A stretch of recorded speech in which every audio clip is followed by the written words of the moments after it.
I think a lot of towns all over are kind of learning that murals are a really good way to teach people about moments from their history. Murals in general, I think, are a really great way to transform public spaces. To see something like, a 4-foot tall mural, if you're from somewhere and you haven't seen that before, it can be pretty impactful.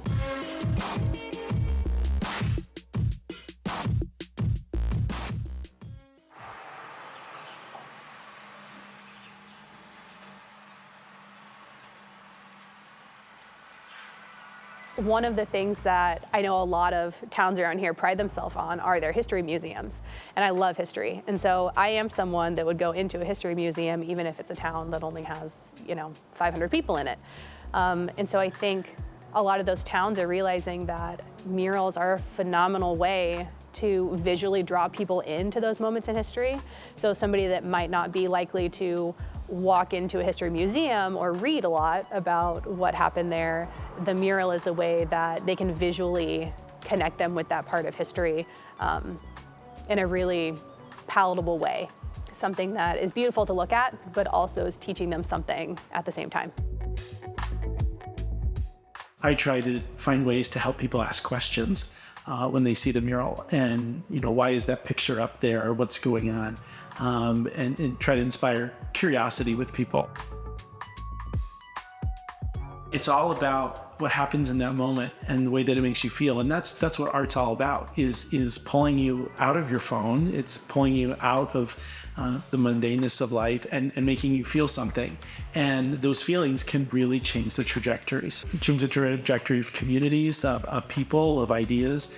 And so murals are far more than just a pretty thing on the wall.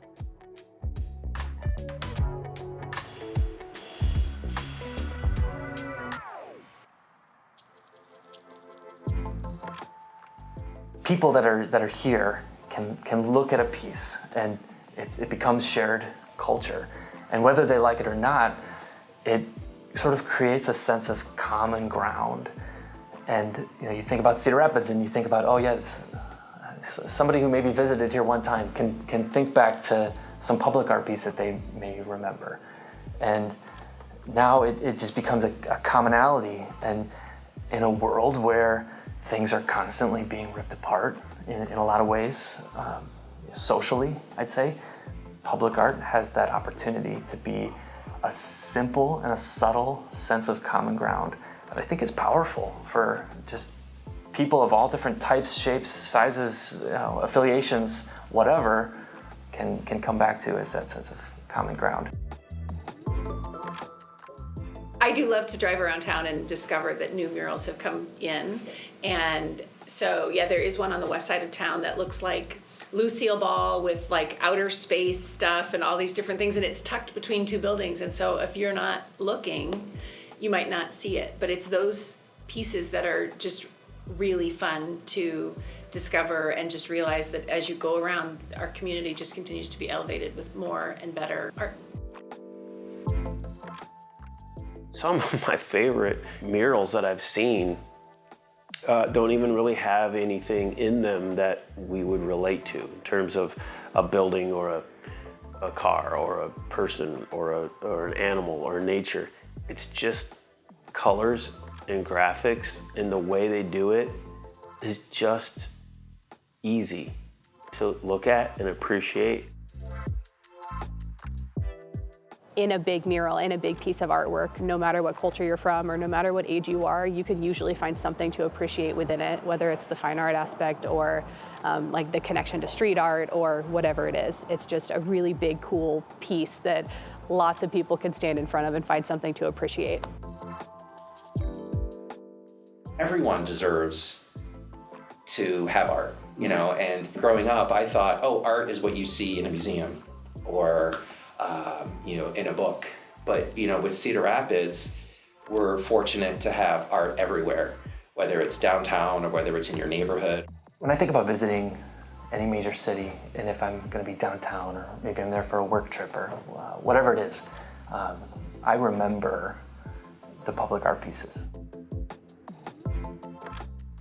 For a lot of the younger crowd, murals to them symbolize a step towards like more modern art. They're thinking street art. They're thinking like walking through downtown and seeing massive like works of graffiti on the walls. As a young man, I would see graffiti art, and I would be inspired by that, and I would draw graffiti art. Occasionally I would, spray on something large and try to emulate the graffiti artists that I personally liked at the time. Some of them still today are professional artists, and so I think that was the big transition where to paint large scale was a lot of fun, and then to have somebody pay you money to go do a private piece outside, that was the first time I realized this is really something that could be done in a professional way. When you find the areas that have a lot of them, like we're starting to get a lot of murals in Cedar Rapids, I do think people come and they want to know where they're at. They want to go find them, and they want to learn about the artist and the process and the ideas behind it. If I'm traveling from town to town and I do see a handmade mural, it just shows me that community actually does appreciate its people. It appreciates its history. It's not just in it for tradition, it literally wants to celebrate it. And I think murals are such a phenomenal way to reach out to people that aren't from here and to kind of share in your history instead of just kind of being like a closed off type of proud of it, They're excited to share it with everybody. And so I think that murals can be so important to the people that see their value.